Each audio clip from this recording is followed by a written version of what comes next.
Oi, nós vamos conversar sobre a classe das palavras que são conhecidas pelo nome de substantivo.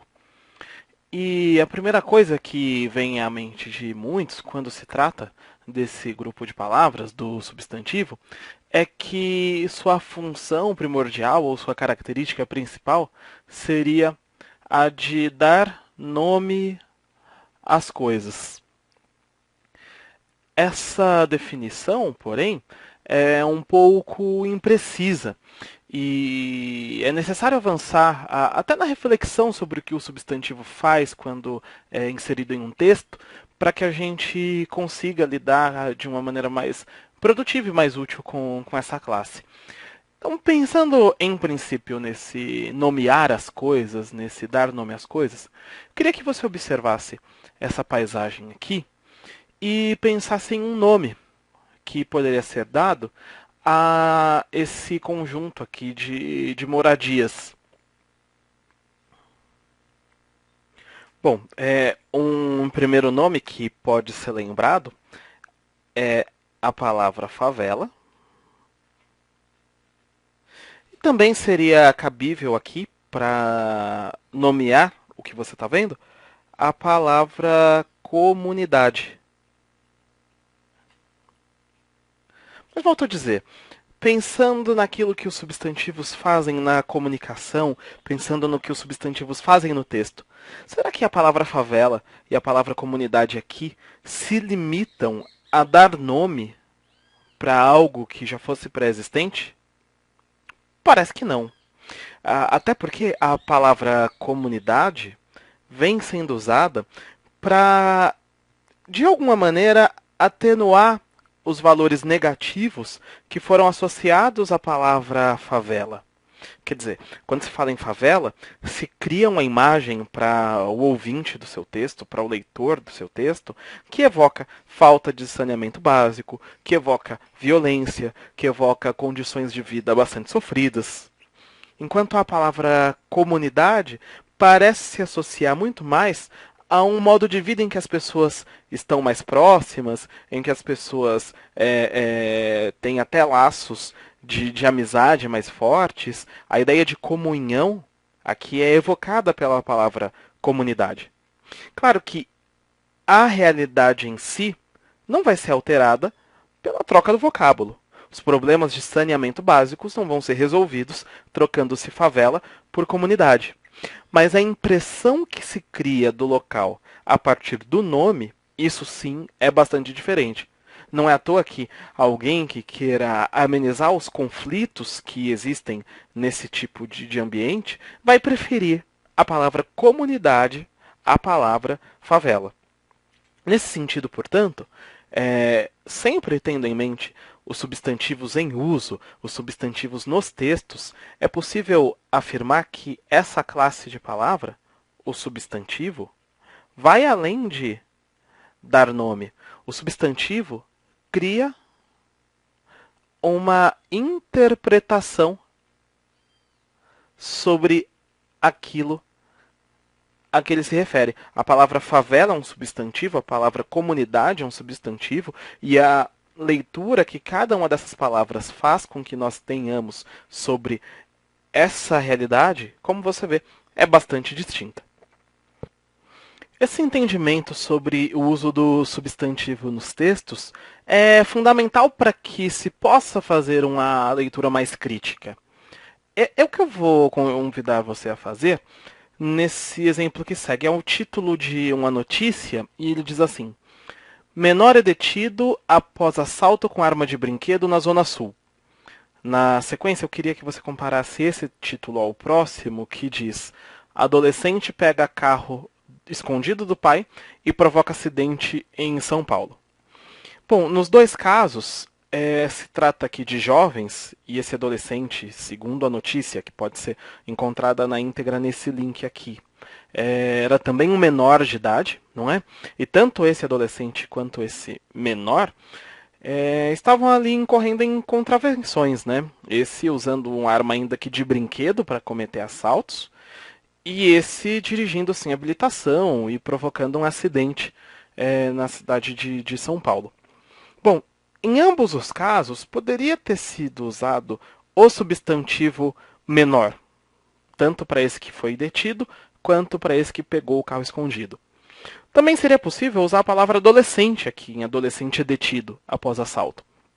No entanto, cada um desses substantivos cria uma interpretação sobre esse jovem de que se fala.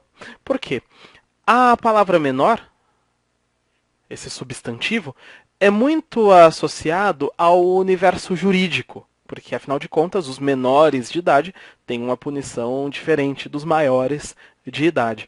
E por conta disso, ele acaba assumindo uma conotação negativa, pois se fala do menor normalmente quando se vai tratar de algum delito. Já o substantivo adolescente, por não ter a mesma conotação, não cria uma interpretação tão negativa sobre esse jovem que provocou o tal acidente de que a notícia vai tratar. Então, se criam imagens diferentes e interpretações diferentes das coisas por meio dos substantivos que se escolhem. A partir disso, questionar por que determinado jornal preferiu o termo menor, o substantivo menor ao tratar desse jovem? Por que um outro preferiu o substantivo adolescente ao tratar desse jovem? Leva a gente a pensar para além de o substantivo ser uma palavra que simplesmente nomeia. Mais do que nomear, ele cria visões de mundo, ele cria interpretações sobre a realidade.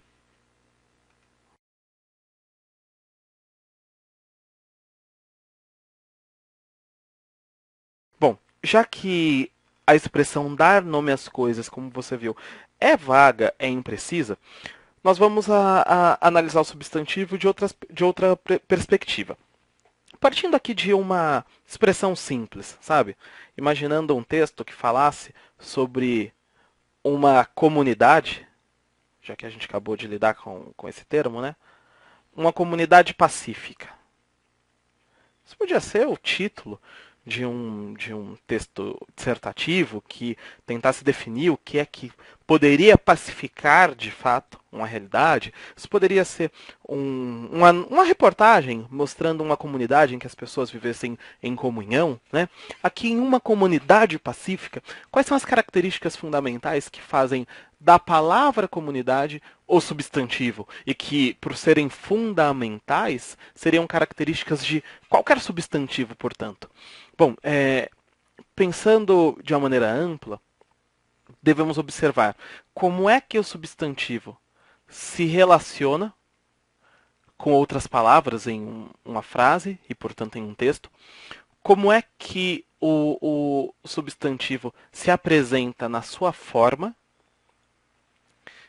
e, por fim, qual é o sentido, qual é o significado mais básico que nós podemos levantar de uma palavra que pertence a essa classe dos substantivos. Então, pensando na relação do substantivo com outras classes de palavras, o substantivo pode ser antecedido de um artigo, antecedido de um artigo, e também pode ser caracterizado por uma palavra da classe dos adjetivos. Ou seja, aqui em uma comunidade pacífica, seria possível dizer a comunidade pacífica? Seria possível, caso houvesse um plural, afirmar que são umas comunidades pacíficas?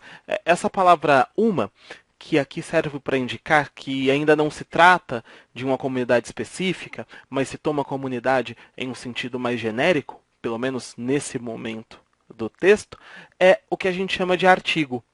E o artigo nunca vem posposto ao substantivo, ele nunca vem depois do substantivo. O artigo sempre antecede o substantivo.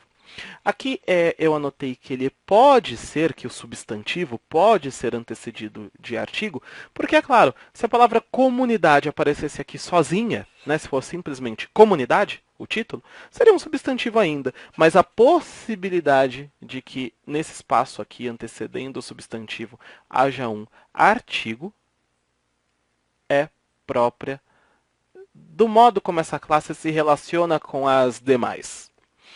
Bom, aqui pacífica, como se nota, é uma qualificação que se faz sobre o substantivo comunidade. Essa palavra aqui, portanto, funciona como um adjetivo e ter a propriedade de poder ser qualificado, caracterizado por um substantivo, por um adjetivo, perdão, é algo próprio do substantivo, que é aqui então, como a gente já havia visto, a palavra comunidade. Bom, no que diz respeito à forma de um substantivo, o fundamental é saber que essa classe faz plural em S. O plural da palavra comunidade seria comunidades, com esse S final. E não são todas as classes que fazem plural, isso nós veremos em outros momentos, não na aula de substantivo, porque o substantivo faz plural, e o plural dele é em S. Nem toda palavra que faz plural em S, o substantivo sim. Pensando no significado, e aqui a gente mapeia bem com esses 3 pontos as características de um substantivo, é correto sim dizer que o substantivo dá nome. Porém, é preferível dizer que o substantivo dá nome aos seres, que o substantivo dá nome a ações praticadas pelos seres, que o substantivo dá nome a características desses mesmos seres, e que o substantivo ainda pode nomear os sentimentos experimentados por esses seres. Então, além de dar nome aos seres, o substantivo também dá nome a ações, características e sentimentos deles.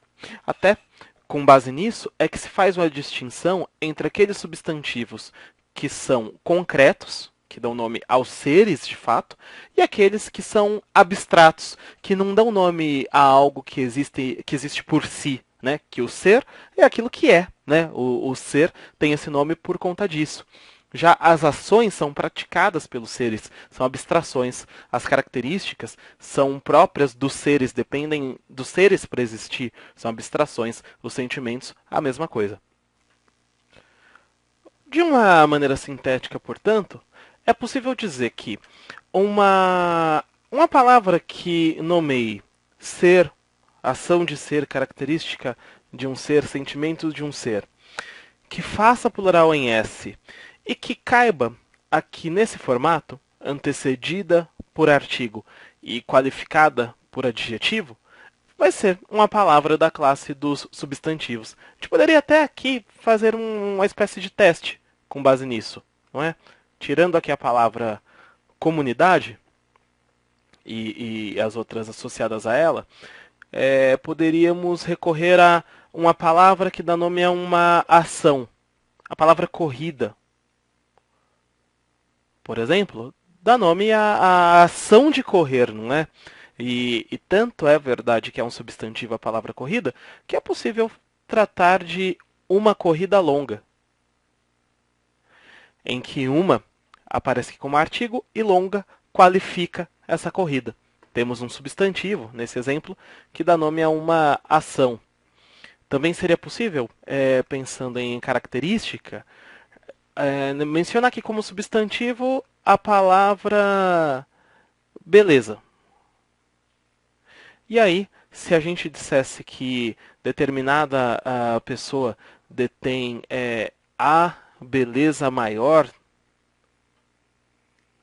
maior aqui qualifica a beleza, um adjetivo, esse a também é um artigo, agora um artigo definido, podia ser uma beleza, pode ser a beleza, mas novamente a palavra dá nome a uma característica, a palavra faz plural em S, existem as belezas, não é? E essa palavra pode ser tanto antecedida por artigo quanto caracterizada por um adjetivo. Beleza. E, por fim, nome de um sentimento.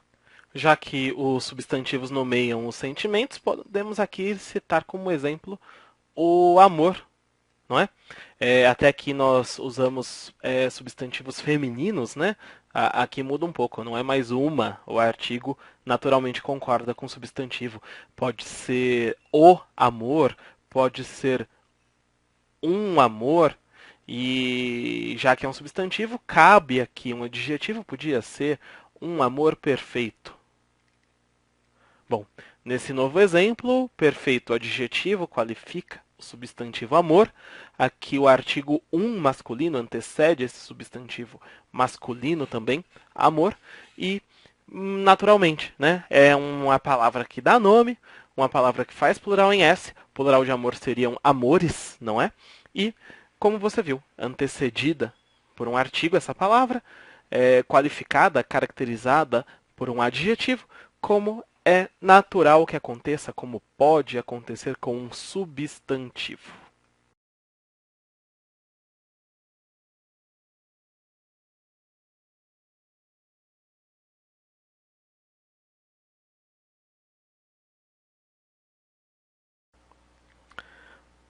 O adjetivo, o assunto dessa nossa conversa agora, normalmente é lembrado como uma classe de palavras que servem para caracterizar, para qualificar.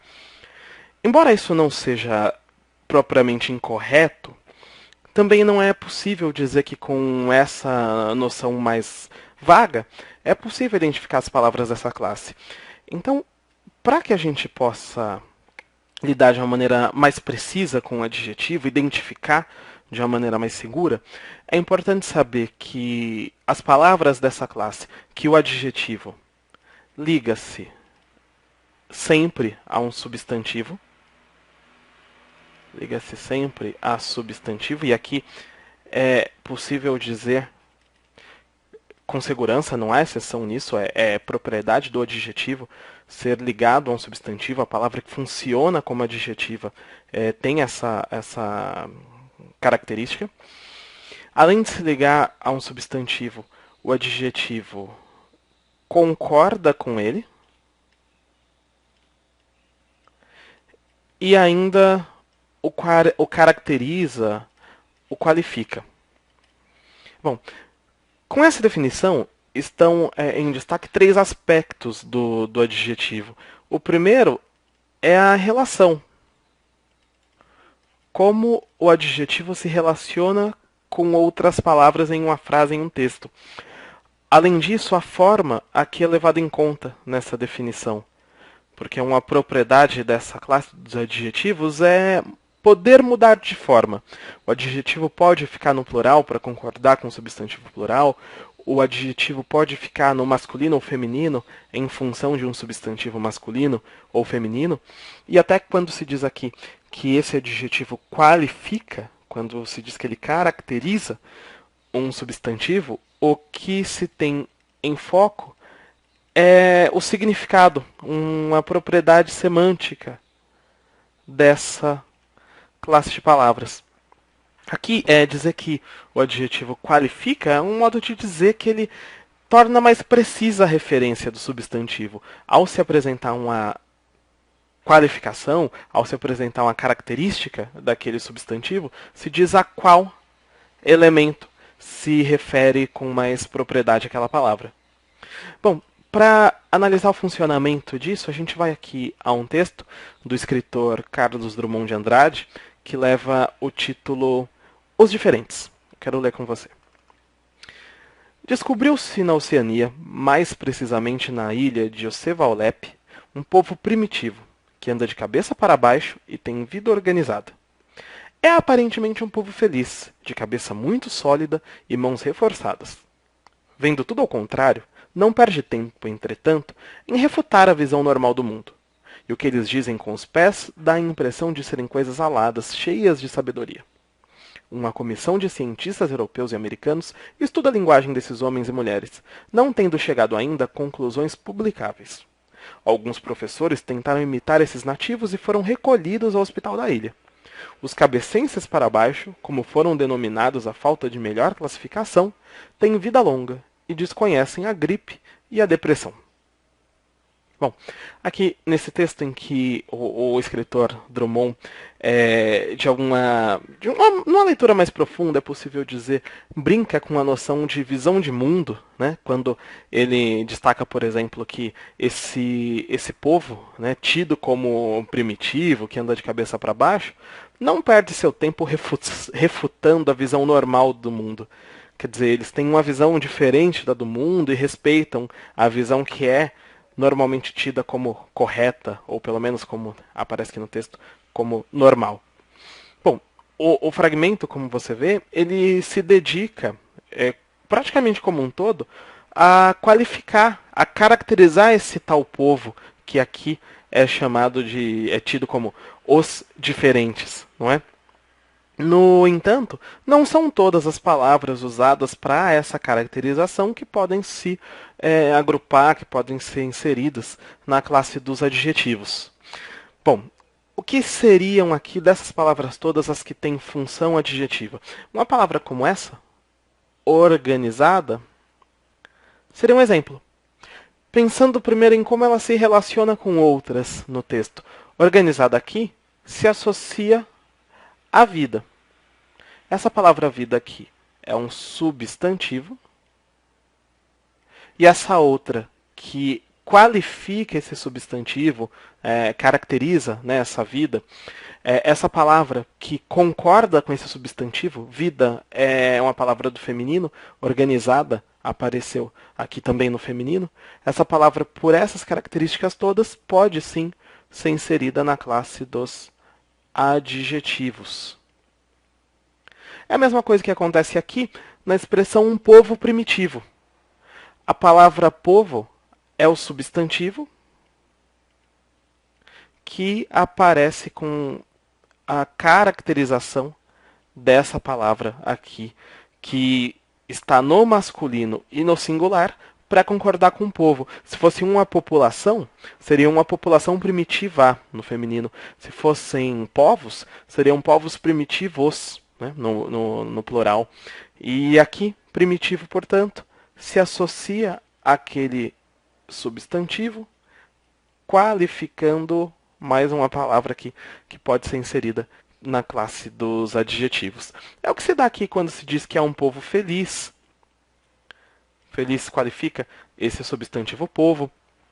É o que acontece quando se diz que não chegaram cientistas ainda a conclusões publicáveis, em que publicáveis aparece no plural para concordar com o substantivo conclusões.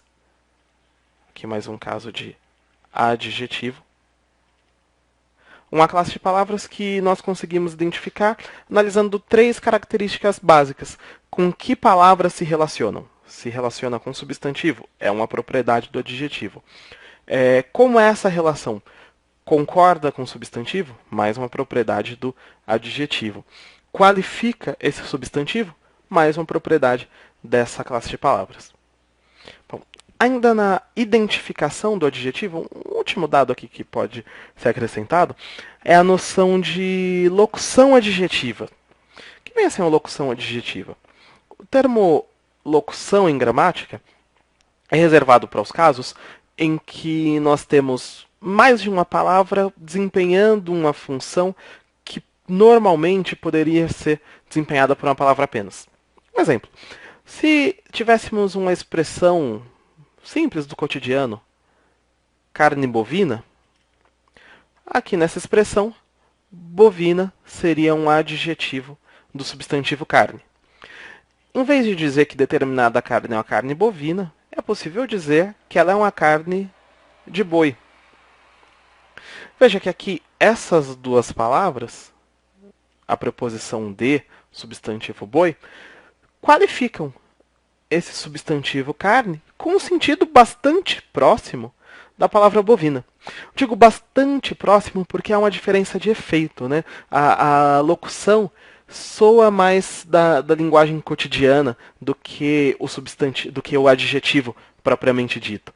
Bom, essa locução que desempenha a função de adjetivo é o que se chama de locução adjetiva. que pode acontecer em contextos assim, em que existe um adjetivo razoavelmente conhecido, mas por uma questão do gênero textual, inclusive, de ser uma linguagem mais cotidiana, se optou por usar a locução. E também há casos em que, ou pelo adjetivo ser um adjetivo raro, ou porque esse adjetivo é desconhecido pelo enunciador, se prefere a locução. Um exemplo. Na expressão carinho avoengo, certamente muitos ouvintes e muitos leitores estranhariam essa palavra aqui. Não é? Talvez muitos não soubessem sequer seu significado. Então, parece ser pelo menos mais seguro dizer que se trata de um carinho de avós. Veja, a expressão de avós indica praticamente o mesmo que está aqui nesse adjetivo avoengo. Porém, o efeito de sentido é diferente. Essa palavra poderia soar, inclusive, pedante, dependendo do contexto. Para evitar qualquer mal-entendido, aqui se optaria pela locução adjetiva. Veja, um conjunto de palavras, no caso aqui, uma preposição e um substantivo, fazendo as vezes de um adjetivo. Nós podemos ver o funcionamento dessa distinção entre locução adjetiva e adjetivo no próprio texto que acabamos de analisar aqui do Carlos Drummond de Andrade. Há um trecho no parágrafo final em que se diz que uma comissão de cientistas europeus e americanos estuda a linguagem desses homens e mulheres, não tendo chegado ainda a conclusões publicáveis. Logo em seguida se mencionam professores que tentaram imitar os nativos e acabaram sendo recolhidos ao hospital da ilha. Provavelmente porque esse intento não foi lá tão bem sucedido, não é? Nesse contexto em que se quer destacar como os indivíduos de fora da ilha lidavam com aquele fenômeno, tentavam entender aquele fenômeno, não caberia tão bem dizer que era uma comissão científica, já que a ideia é destacar os indivíduos ali que lidam com esses outros, com esses diferentes, como já assinala o título.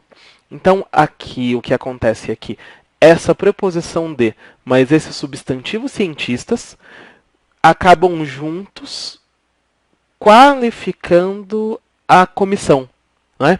Como é uma locução que faz esse papel, essa locução faz as vezes de um adjetivo, é chamada de locução adjetiva.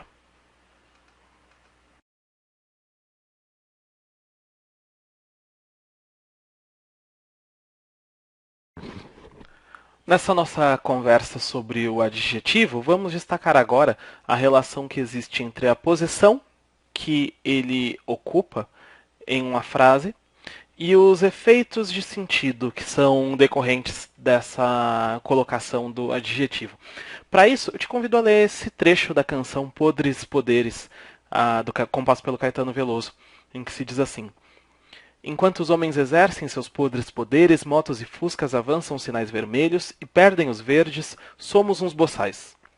Bom, dos adjetivos que aparecem no trecho, eu quero destacar podres, que aqui qualifica o substantivo poderes, e vermelhos, que qualifica o substantivo sinais. Aqui são os dois adjetivos de que nós vamos tratar.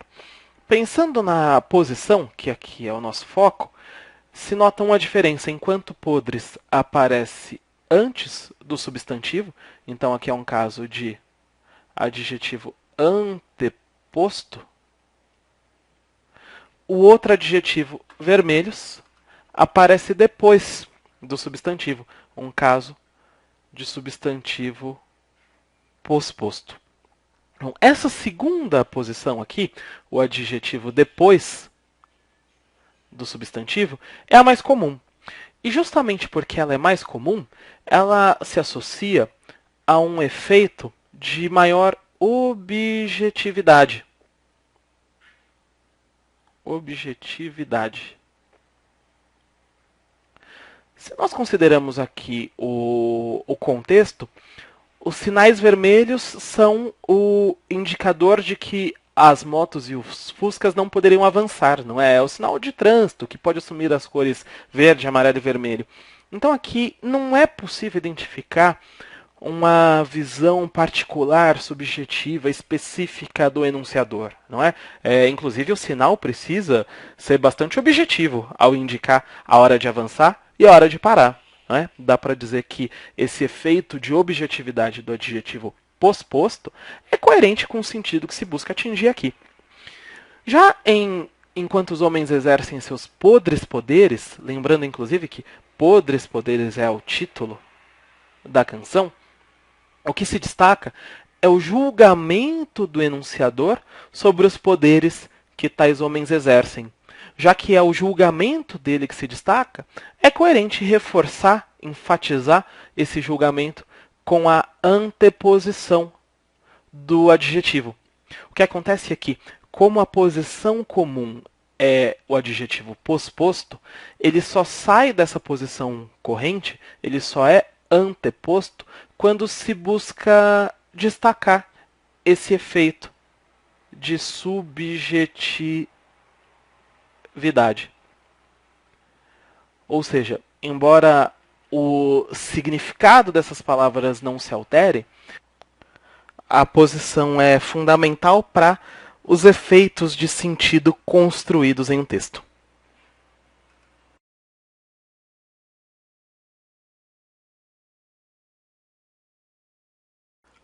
Nosso foco aqui são aquelas palavras que, em função do contexto, podem funcionar tanto como adjetivos quanto como substantivos, o que só reforça a importância de se analisar a gramática sempre pensando na construção do significado. Bom, para desempenhar essa tarefa, eu te convido a ler o enunciado de uma questão elaborada para um vestibular do ITA. Diz assim: durante a Copa do Mundo de 2002, foi veiculada em programa esportivo de uma emissora de TV a notícia de que um apostador inglês acertou o resultado de uma partida porque seguiu os prognósticos de seu burro de estimação. Um dos comentaristas fez então a seguinte observação: já vi muito comentarista burro, mas burro comentarista é a primeira vez. Bom, você observa que aqui há um jogo de palavras, né? Quando ele afirma que já viu muito comentarista burro, porém pela primeira vez estava ali diante de um caso de burro comentarista. Bom, os significados de cada uma das expressões são diferentes e os recursos gramaticais para a construção desses significados também mudaram. Nos atendo mais detidamente às expressões, mas obviamente sem deixar de lado o contexto, quando o jornalista esportivo afirma que já viu muito comentarista burro, ele aqui usando uma palavra que não chega a ser grosseira dado o contexto, é uma palavra de uso informal, não é para se referir a alguém limitado nas suas capacidades, enfim, né? Quando ele afirma que conhece, que já viu muito comentarista burro, ele trata especialmente de pessoas que, como ele, têm a função de comentar os esportes, de comentar os jogos de futebol, as partidas, enfim.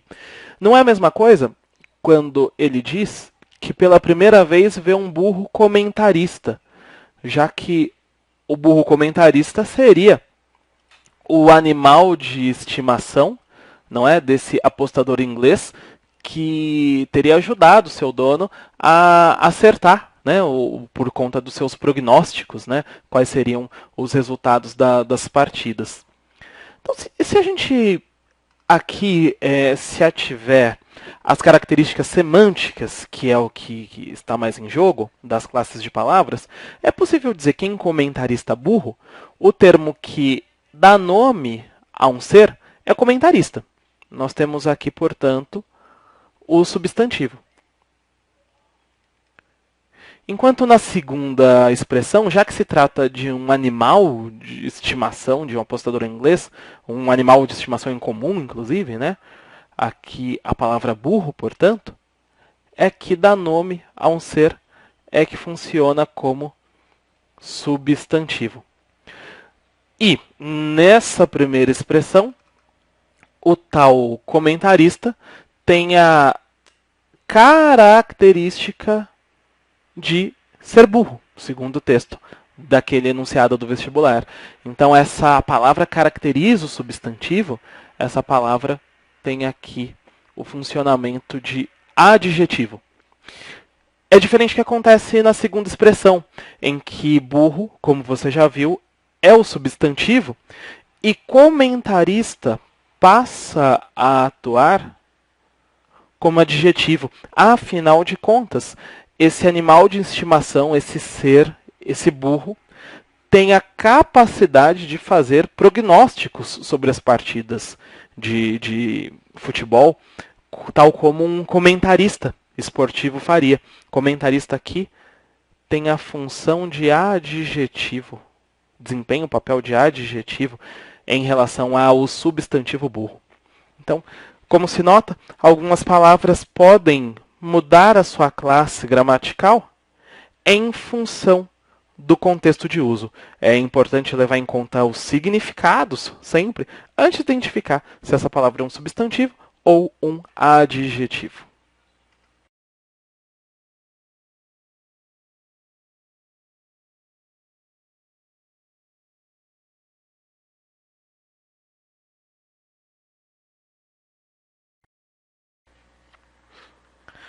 O artigo, o assunto dessa nossa aula, é o nome que se dá a uma das chamadas classes gramaticais fechadas no português. O que quer dizer isso, uma classe fechada? Você já deve ter visto em alguma época, quando sai uma nova edição de dicionários, comentários sobre tal palavra que surgiu, tal palavra que entrou nos dicionários, e certamente nenhuma dessas palavras era dessa classe gramatical. Dizer que é uma classe fechada significa dizer que existe um conjunto de palavras que formam essa classe e esse conjunto é fixo, é restrito, é bem determinado. No caso do artigo, essas palavras se dividem em dois grupos. Um grupo é o do artigo indefinido, formado exclusivamente pelas palavras um e seu plural uns, a forma feminina uma e o plural umas.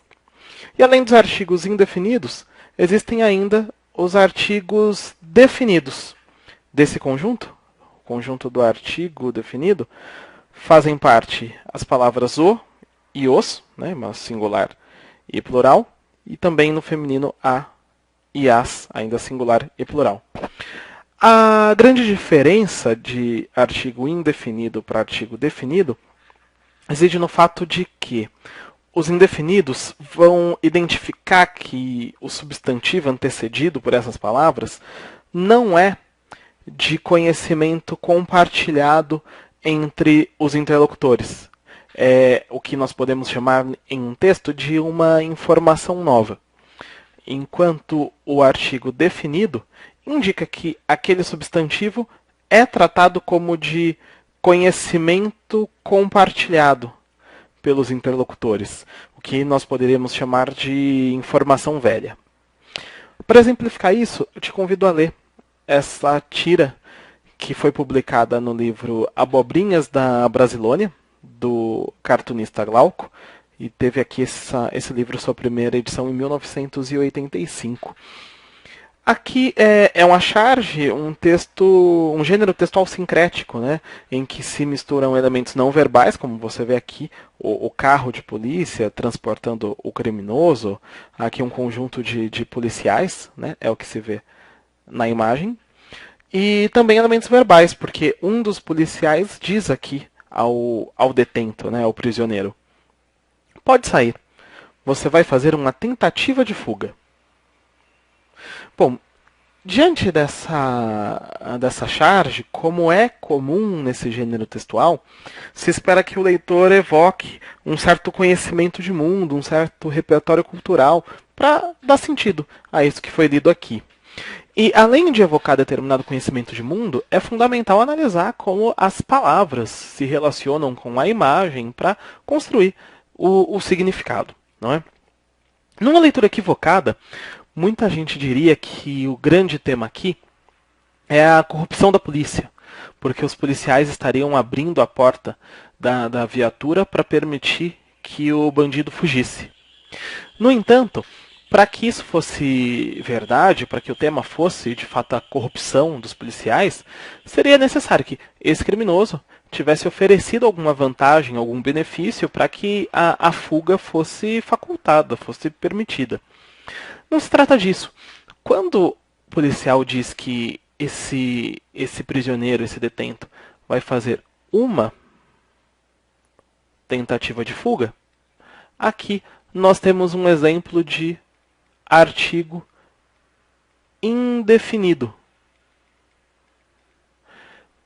Nesse texto, isso significa que o substantivo tentativa, aqui na expressão tentativa de fuga, é uma informação não compartilhada por esse que formula o enunciado e pelo seu receptor. Inclusive, a expressão de surpresa, de espanto, aqui do personagem, é coerente com a ideia de que o artigo indefinido marca esse substantivo como um dado, como uma informação, como um tipo de conhecimento não compartilhado entre as partes, não compartilhado entre o enunciador e o receptor.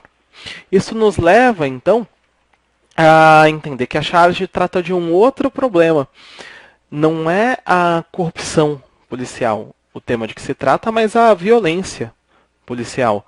Porque eles, com as armas em punho, ao que tudo indica, vão exterminar esse criminoso, esse bandido, e vão alegar que ele tentou fugir e, como se constará no laudo, não conseguiu por ter sido alvejado. Mas veja, não era uma intenção desse personagem fugir. Daí, essa tentativa de fuga aparece como uma informação nova para ele, o que causa o espanto, o que se vê aqui nessa expressão. Bom, seria diferente, para que a gente tenha então um exemplo aqui e possa contrastar, se num outro contexto, se numa outra situação, o policial dissesse ao preso detido que, conforme o combinado, imaginando que eles combinaram alguma coisa antes, conforme combinado, agora você vai fazer a tentativa de fuga. Se fosse essa a situação em que eles já tivessem entrado em um acordo e a tentativa de fuga fosse esperada pelo detento, aqui nós teríamos um caso de informação compartilhada entre os interlocutores. E se fosse essa uma informação compartilhada entre ambos, o artigo seria não mais um artigo indefinido, mas aqui um caso de artigo definido. Por isso, segundo a definição básica, o artigo indefinido se refere àquilo que não é de conhecimento compartilhado, é uma tentativa de fuga que você não esperava, diferente do artigo definido, que vai marcar um conhecimento compartilhado. Agora é a tentativa de fuga que você estava esperando. Bom, para terminar essa nossa conversa, também quero destacar aqui casos em que o artigo sequer é usado. A ausência de artigo diante de um substantivo também tem um importante valor na construção do sentido, na construção dos significados. Para identificar como isso acontece, te convido a ler o trecho da notícia que leva o título Rio de Janeiro terá videoconferências em presídios para evitar tentativas de fuga. a notícia disponível nesse link aqui, para quem tiver curiosidade de lê-la na íntegra, dizia aqui em um trecho o seguinte: a ideia é evitar que presos de maior periculosidade tenham que sair de presídios, circulando pelas ruas, sob o risco da ocorrência de atos violentos para resgatá-los, a exemplo do que houve na última quinta-feira no Fórum de Bangu, na zona oeste do Rio. Uma tentativa de resgate de traficantes resultou em um forte tiroteio. Bom, alguns substantivos desse texto não são antecedidos nem por artigo definido, nem por artigo indefinido. É o que acontece quando se diz a ideia é evitar que presos, não são uns presos, nem os presos, de maior periculosidade tenham que sair de presídios. Aqui também não se usa artigo antes de presídios. Sob o risco da ocorrência de atos violentos, não são os atos, por exemplo. Então, de novo aqui, um vazio no espaço que seria do artigo, fosse ele o definido ou indefinido. Qual efeito isso provoca para o sentido, para a construção do significado? Quando não se usa o artigo, o substantivo é tomado em seu sentido genérico. O que isso quer dizer? Quer dizer que aqui, quando aparece o substantivo presos, ele se refere a presos de modo geral, não a algum conjunto específico de presos a que o texto faz referência. Quando se trata aqui de presídios, a mesma coisa. Presídios é tomado num sentido mais genérico e não se pensando em um conjunto específico de presídios. Atos violentos, a mesma coisa. Para contrastar a diferença entre usar ou não o artigo, podemos pegar aqui do título a expressão tentativas de fuga, expressão na qual se optou por não usar o artigo, a expressão uma tentativa de resgate, na qual, como você vê, é usado aqui um artigo indefinido. Essa tentativa de resgate aparece aqui no texto pela primeira vez como uma informação não compartilhada entre o enunciador desse texto e nós leitores, mas é uma tentativa de resgate específica, essa que resultou em forte tiroteio lá no Rio de Janeiro. Aqui, o título da notícia trata a possibilidade de que haja tentativas de fuga, mas sem fazer referência a alguma tentativa ou um conjunto de tentativas específico. Para criar esse efeito de generalidade, não se usa o artigo diante do substantivo.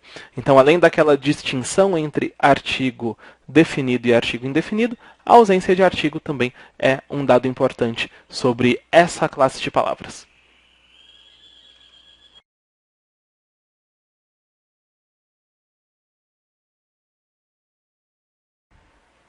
Essa classe de palavras de que vamos tratar agora tem um nome quase que autoexplicativo, já que o numeral quantifica, e aqui a gente já tem a definição, ou ordena, com um detalhe importante, que é com exatidão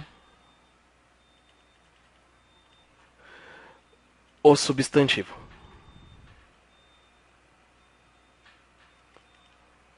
Bom, a ideia de exatidão aqui é fundamental porque os numerais não são os únicos vocábulos que podem quantificar o substantivo. Não é? Palavras como muitos, vários, também indicam quantidade, porém quantidade exata é uma peculiaridade dessa classe, por, claro, fazer referência aos números, né? E ao dizer aqui que o numeral quantifica, nós pensamos tanto naqueles numerais conhecidos como cardinais, que seriam 1, 2, 3 e por aí vai. Esses são os cardinais. Os numerais multiplicativos, e aqui uma palavra como dobro, triplo, podem ser exemplo. E os numerais fracionários, de que palavras como meio, terço, também são exemplos. E aqui, quando dizemos que o numeral ordena o substantivo com exatidão, pensamos naqueles que são conhecidos como ordinais. E aqui seriam palavras como primeiro, segundo e por aí segue. Ou seja, pensando em subdividir os numerais, nós temos aqui esses tipos, né, de numerais. Os cardinais, os multiplicativos, os fracionários e os ordinais. O mais importante, porém, é identificar como esse efeito de exatidão é importante para nos textos construir a ideia de credibilidade, aumentar o peso argumentativo e, claro, isso tudo baseado na precisão com que determinado dado, com que determinada informação é transmitida.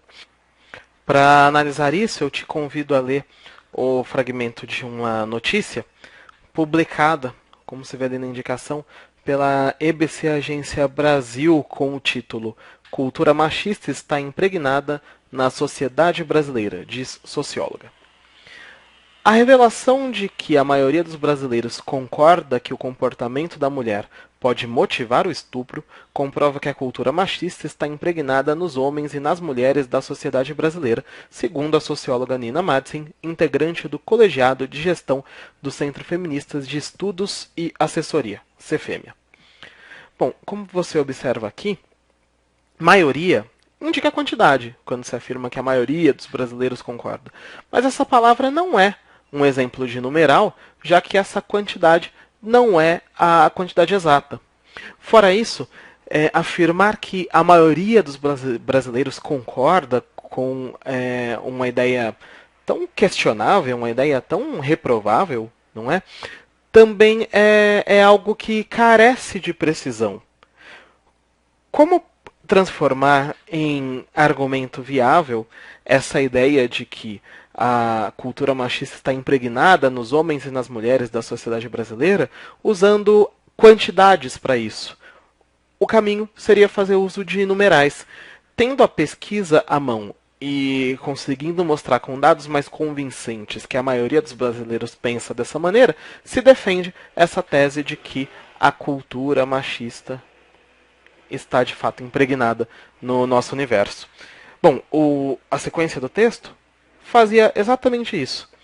Aqui se diz que a pesquisa do Instituto de Pesquisa Econômica e Aplicada IPEA mostrou que 58,5% dos entrevistados concordaram totalmente ou parcialmente com a frase: se as mulheres soubessem como se comportar, haveria menos estupros.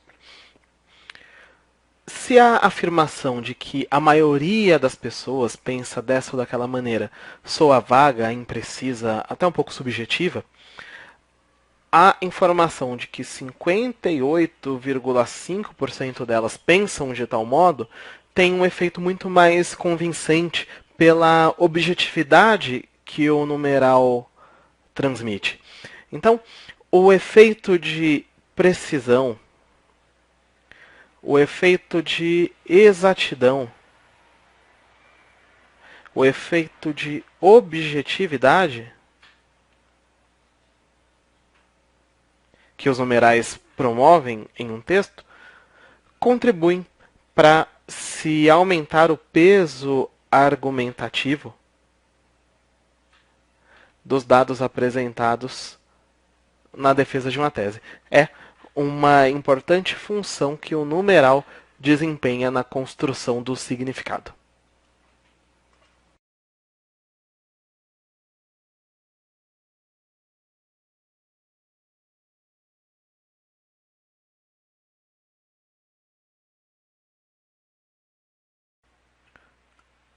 O primeiro passo importante para identificar essas modificações que o advérbio provoca é reconhecer o advérbio. E para isso, dois aspectos dele vão ser fundamentais. Um diz respeito à forma, outro diz respeito à relação. Essa classe que nós chamamos advérbio tem a propriedade de ser composta por palavras que nunca mudam de forma.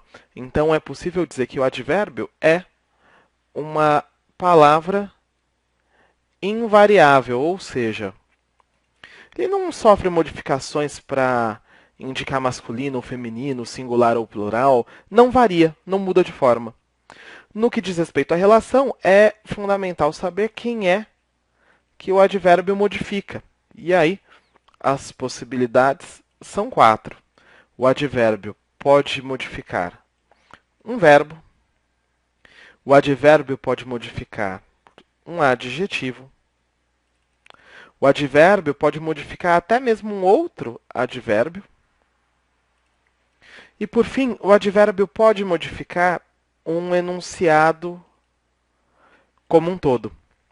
Bom, nós veremos exemplo de cada um desses casos, sempre identificando essa palavra invariável que se relaciona a essas outras, e nós vamos partir de uma frase do cantor e compositor Lobão, em uma canção em que ele homenageia Caetano Veloso, e aqui um verso diz: "A bossa já não é tão nova". Aparecem 3 advérbios nessa frase curta, e é com base nela que aqui estão elaboradas essas outras frases. Ela mesma está aqui, é a frase 3, mas antes de chegar a ela, vejamos aqui uma primeira, que diz: "A bossa não é nova". Você vê que a frase do Lobão, claro, é uma referência ao estilo musical conhecido como bossa nova, não é? E aqui é uma contraposição a essa ideia. Segundo essa frase, a bossa não é nova.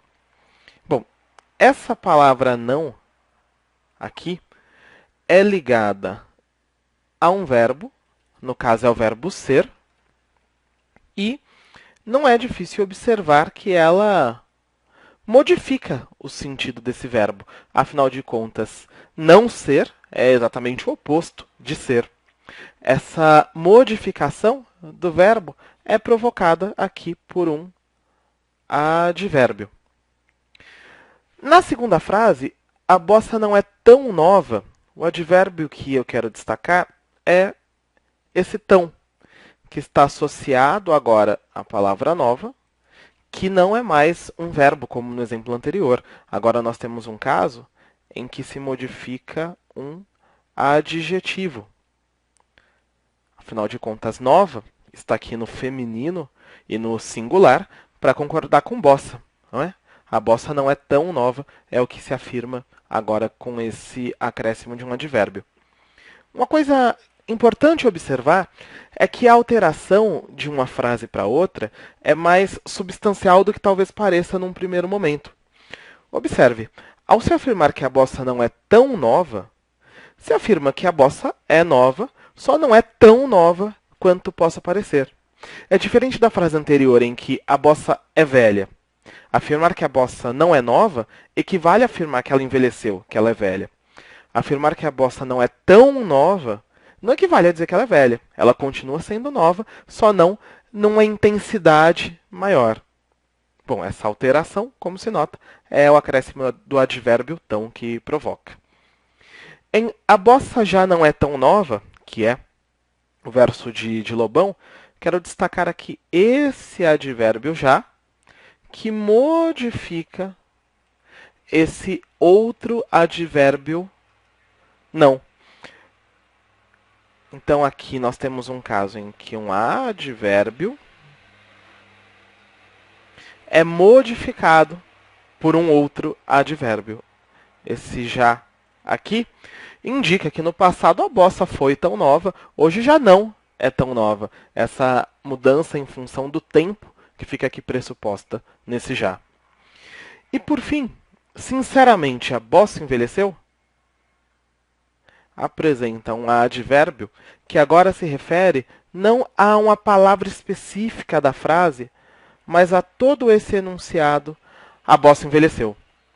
O que acontece é que, com esse sinceramente, se explicita a visão de quem faz a frase sobre esse enunciado. É como se o enunciador aqui dissesse: olha, não estou brincando quando eu digo isso, é uma frase que eu digo com franqueza, com sinceridade. Sinceramente, a bossa envelheceu. Aqui, portanto, é um caso em que o advérbio se refere ao enunciado como um todo. É nesse sentido que aqui nós dissemos que o advérbio pode modificar um verbo, um adjetivo, um advérbio ou o próprio enunciado.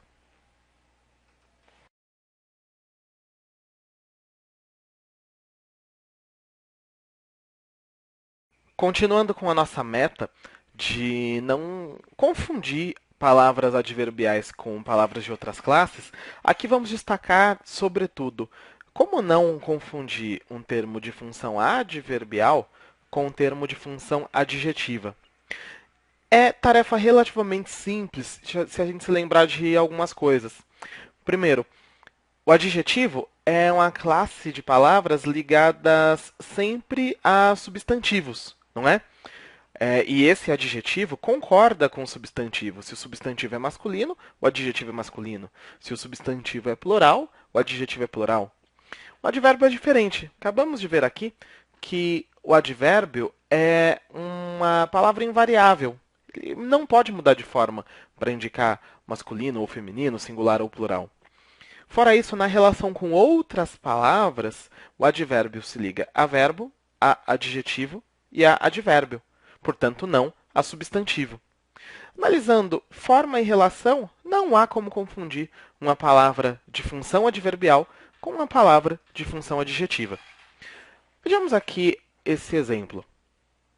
Primeiro, se diz que parte da população depende muito da televisão. Depois, a internet, porém, já conquistou muitos lares. Bom, nós observamos aqui que muitos e muito são termos parecidos, não é? Mas o que vai distinguir qual atua como advérbio e qual atua com função adjetiva são outros fatores que não necessariamente a semântica. Por exemplo, em parte da população depende muito, muito aqui modifica um verbo, indicando a intensidade em que se depende. Então, aqui, por modificar um verbo, essa palavra tem função adverbial. Diferente do que acontece na outra frase, em que muitos se relaciona aqui a lares, não é? Lares é um substantivo. Então, essa palavra que modifica um substantivo, que qualifica um substantivo, mas bem dizendo, tem função adjetiva. Vamos pensar de modo parecido aqui nesse outro exemplo? Primeiro se diz que o mundo virtual oferece bastante variedade de entretenimento. Depois, vários jovens em busca de lazer acessam bastante a rede. Bom, esse primeiro bastante aqui, quem oferece bastante variedade de entretenimento, modifica variedade. Variedade é um substantivo. Eu posso dizer a variedade, né? Cabe um artigo aqui. Essa palavra, se é relacionada a um substantivo, tem função adjetiva. Essa outra palavra aqui, acessam bastante, indica a intensidade em que acessam, portanto, modifica um verbo, portanto, tem função adverbial.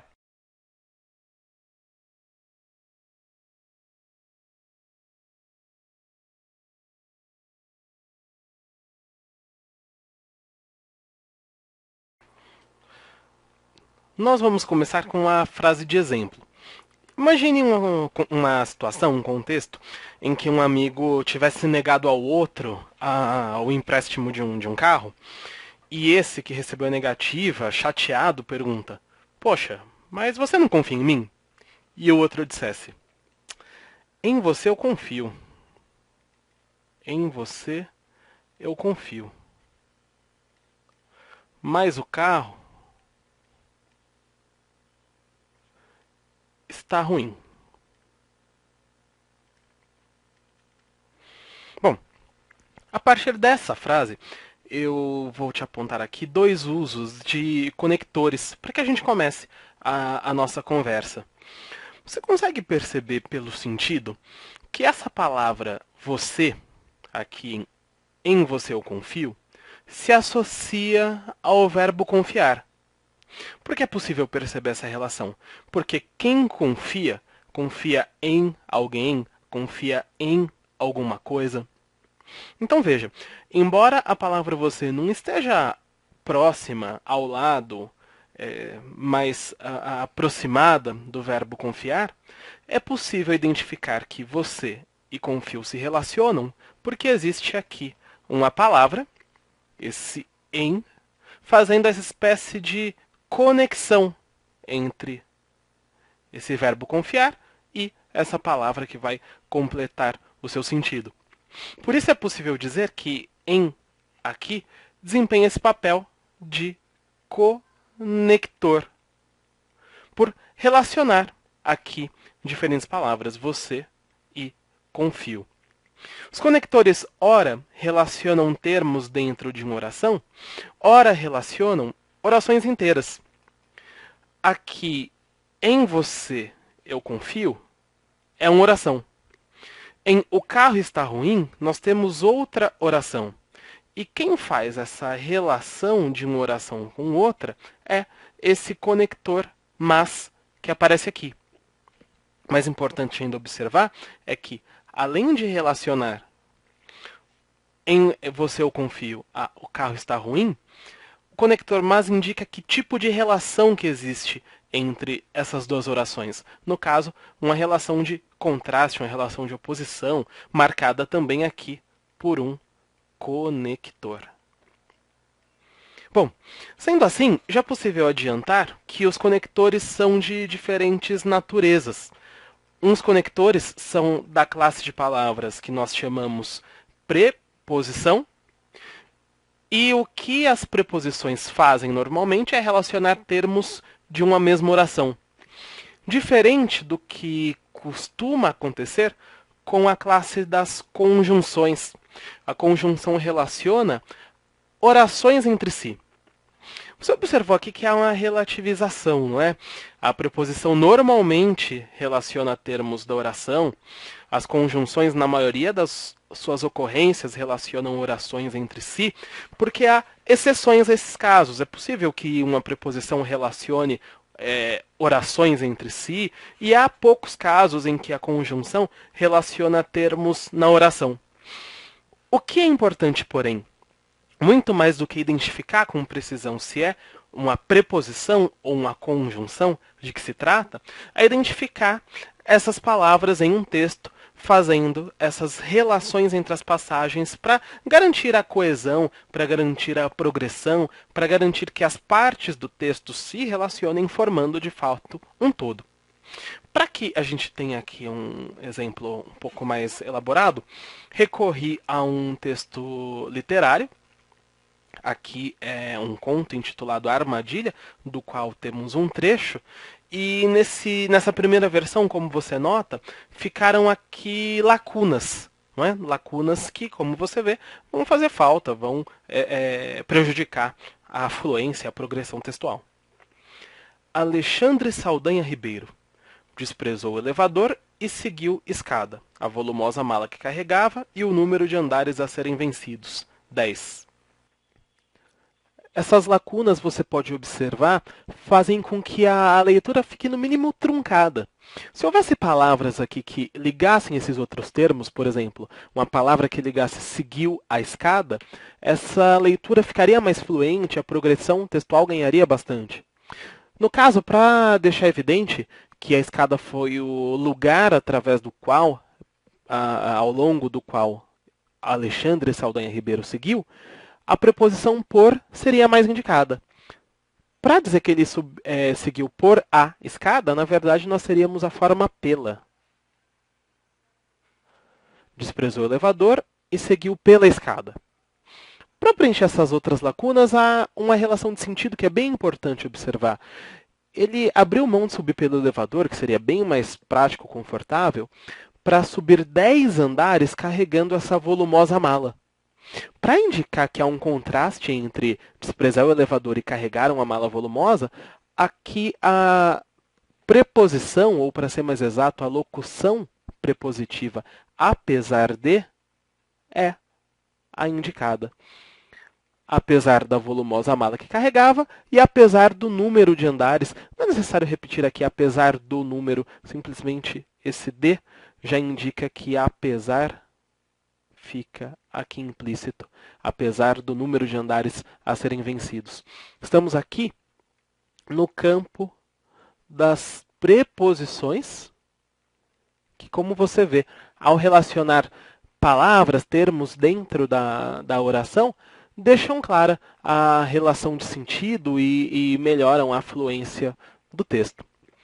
Bom, seguindo ainda, te convido a refletir aqui sobre uma questão que foi do vestibular da FUVEST em São Paulo, em que se explorava a polissemia da preposição de. Que vem a ser isso? Algumas preposições têm o seu sentido mais marcado. Apesar, essa locução prepositiva, né, essa preposição aqui formada de mais de uma palavra, apesar de, tem o valor de contraste, tem o valor de oposição, e esse valor é rígido, é fixo. Não acontece a mesma coisa com uma preposição para, que pode indicar o destino, ir para algum lugar, que pode indicar a finalidade, fez alguma coisa para conseguir sucesso, e isso acontece também com a preposição de, entre outras, mas aqui é a preposição de que é explorada nesse enunciado. Nesse sentido, exigindo-se que o candidato aqui ao exame da FUVEST percebesse que essa palavra pode assumir diferentes sentidos. É um trecho do romance O Primo Basílio, em que se diz assim: a carruagem parou ao pé de uma casa amarelada, com a portinha pequena. Logo à entrada, um cheiro mole, salobro e nojoa. A escada de degraus gastos subia íngrememente, apertada entre paredes onde a cal caía e a umidade fizera nódoas. No patamar da sobreloja, uma janela com gradeadozinho de arame, parda do pó acumulado, coberta de teias de aranha, coava a luz suja do saguão. E por trás de uma portinha ao lado, sentia-se o ranger de um berço e o chorar doloroso de uma criança. O segmento do texto em que a preposição de estabelece uma relação de causa é: observe as opções. Ao pé de uma casa amarelada, ocorre aqui a preposição de. A escada de degraus gastos, novamente de. Um gradeadozinho de arame, outra vez esse de. Parda do pó acumulado, esse do é a contração de mais o. Então, novamente aqui a preposição de. Luz suja do saguão, a mesma coisa de mais o. Em todas as alternativas ocorre essa preposição de, mas apenas em uma delas, esse de estabelece uma relação causal. Na verdade, é o contexto em que esse de é utilizado que vai nos indicar a tal relação de causa. Aqui ao pé de uma casa amarelada, é local, né? A casa amarelada aqui indicada. Escada de degraus gastos indica de que é feita essa escada. É uma escada composta de degraus gastos, feita de degraus gastos. Gradeadozinho de arame é a matéria de que se vê esse gradeado. Parda do pó acumulado, aqui é possível dizer que, por causa do pó acumulado, essa escada ficou parda, ficou escura. Então é uma relação causal que existe aqui.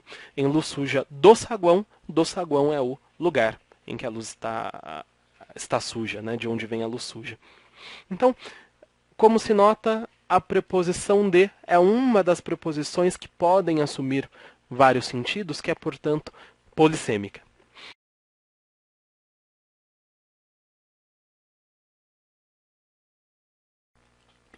Vamos conversar um pouco agora sobre a importância dessa classe de palavras, das conjunções, para a explicitação da orientação argumentativa, da visão de mundo, em linhas gerais, da opinião que se tem no texto sobre determinado assunto de que se trata. Para isso, nós vamos ver alguns exemplos, e o primeiro deles é esse que segue. Imagine um contexto em que houvesse um julgamento importante sendo noticiado e o jornal dissesse que, apresentando as provas, o réu será inocentado. Como eu disse, aqui em apresentando as provas ainda não foi usado um conector, não foi usado uma conjunção. Mas seria possível reescrever essa oração com um conector quando, por exemplo. Seria quando apresentar as provas, o réu será inocentado. Seria possível ainda reescrever essa oração usando o conector se. Se apresentar as provas, o réu será inocentado. Embora as duas reescritas sejam possíveis, é importante notar que elas não são equivalentes, não é? Nessa versão, quando apresentar as provas, há uma ideia de certeza. As provas serão apresentadas, é apenas questão de tempo. Tempo, inclusive aqui, é o valor semântico expresso por esse conector. Se apresentar as provas, já não revela a mesma certeza do enunciador sobre o evento acontecer. Aqui, em vez de certeza, nós temos uma hipótese. Hipótese que é veiculada por um conector condicional. Aqui o sentido é o sentido de condição. Há uma condição para que ele seja inocentado, que é apresentar as provas. Se apresentar, desde que apresente, caso apresente as provas, que poderia ser quando apresentar, logo que apresente, assim que apresente, indicando tempo. Então veja que usar um conector temporal ou um conector condicional está associado não apenas a relacionar uma oração a outra, mas também ao grau de certeza ou de dúvida que o enunciador quer transmitir sobre o evento. Imaginando um texto jornalístico, o mais adequado seria não apresentar a certeza nem a dúvida, se manter na imparcialidade, não é? Bom, um outro exemplo para verificar valores que as conjunções podem assumir está aqui em o mês de janeiro é esperado, chove. Se esse espaço do conector fosse preenchido por alguém que associou o mês de janeiro às férias e pensou na possibilidade de frequentar a praia, ocasião em que o calor e o sol são mais desejáveis, cabe muito bem aqui um conector como porém, como mas, como contudo, como entretanto, no entanto. O mês de janeiro é esperado, no entanto chove, entretanto chove, porém chove. Usando um desses conectores que eu mencionei, estabelece-se aqui uma relação de oposição, uma relação de contraste entre o quanto se espera, o quanto se aguarda o mês de janeiro e algo aqui tido como desagradável, a chuva, que, por exemplo, atrapalharia o passeio de alguém aproveitando suas férias. No entanto, sobre esse mesmo enunciado, seria possível ainda uma outra visão de mundo. Imagine agora alguém que estivesse preocupado com a falta d'água que acometeu e que acomete algumas regiões do Brasil. Seria possível dizer, o mês de janeiro é esperado porque chove. Nessa outra visão de mundo, de alguém preocupado com o nível dos reservatórios de água, a chuva é a justificativa para que o mês de janeiro seja tão aguardado ou seja tão esperado. O mês de janeiro é esperado porque chove, o mês de janeiro é esperado pois chove, o mês de janeiro é esperado já que chove. Um conector como esses aqui inseriria a ideia de explicação sobre a oração anterior, uma espécie de justificativa. Veja que os eventos são os mesmos, mas caso se diga o mês de janeiro é esperado, mas chove, há uma visão de mundo. O mês de janeiro é esperado porque chove, é uma visão de mundo diferente que se explicita. E para que a gente veja uma outra relação de sentido importante que as conjunções podem expressar, aqui temos um enunciado que diz: a frota de automóveis cresce, portanto. Esse conector, portanto, faz com que o leitor espere, na oração seguinte, uma dedução que já está implícita aqui nessa oração.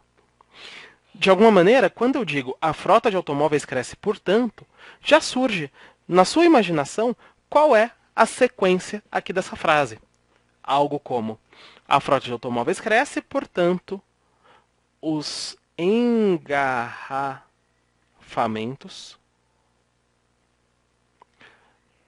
aumentarão. Bom, se essa ideia, se essa conclusão, para deixar aqui o termo já explícito, que essa a relação de sentido expressa por a frota de automóveis cresce, logo os engarrafamentos aumentarão, por isso os engarrafamentos aumentarão, portanto os engarrafamentos aumentarão. Essa relação de sentido parece traduzir uma ideia que já estava implícita aqui, que não precisava ser, portanto, explicitada. Mas isso é apenas uma impressão argumentativa importante que o portanto cria.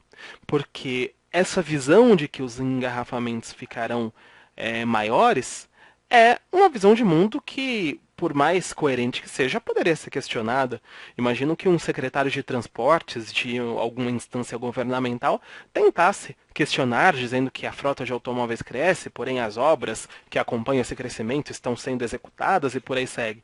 Mas o portanto, por inserir uma conclusão, cria a impressão de que essa é a dedução mais correta, a dedução mais esperada desse enunciado, dessa oração que foi apresentada anteriormente. Bom, só para ficar claro que não é a única conclusão possível, alguém poderia dizer: a frota de automóveis cresce, portanto, a poluição será ainda maior. E aqui a conclusão iria nesse outro sentido, né, onde uma preocupação ambiental. Se fosse um caderno do jornal que tratasse de meio ambiente, essa seria a conclusão mais esperada. Se essa constatação, a frota de automóveis cresce, aparecesse no caderno de economia de um jornal, seria mais possível que a frase fosse essa: a frota de automóveis cresce, portanto, vale a pena investir no setor automotivo. O efeito da conjunção conclusiva, que expressa conclusão, é o de tornar ou de dar a feição de dedução lógica à visão de mundo que se pretende transmitir. Então, como vimos aqui, nessa nossa conversa, as conjunções são palavras importantes para explicitar essas diferentes visões de mundo, essas diferentes opiniões.